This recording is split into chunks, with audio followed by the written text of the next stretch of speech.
નગરપાલિકા ચૂંટણી ભાજપની જીત માટે મંત્રીશ્રી મેદાનમાં 16 ફેબ્રુઆરી 2025ના રોજ છોટાઉદેપુર નગરપાલિકા ચૂંટણી માટે ચૂંટણી યોજાવાની છે।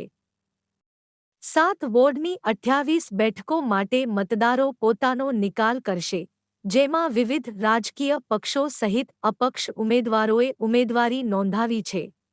ભાજપના દાવા અને પ્રચાર અભિયાન વોર્ડ નંબર 2, 3, 4, 6 અને 7માં ભાજપના ઉમેદવારો જોરદાર પ્રચાર કરી રહ્યા છે અને 20 બેઠકો પર વિજય મેળવવા માટે ભાજપ કમર કસી રહી છે। 1990 પછી પ્રથમવાર નગરપાલિકામાં ભાજપનું બોર્ડ બેસે તેવી શક્યતા છે।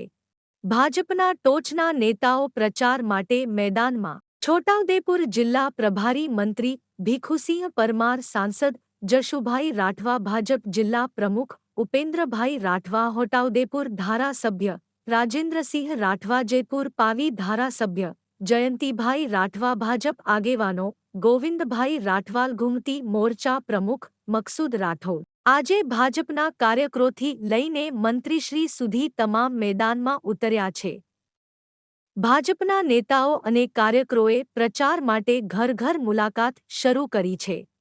સ્થાનિક રાજકીય હલચલ અને પ્રતિસાદ ભાજપ માટે આ ચૂંટણી ઐતિહાસિક બની શકે છે અને નગરજનો તરફથી સારો પ્રતિસાદ મળી રહ્યો છે તેવી ચર્ચા ચાલી રહી છે।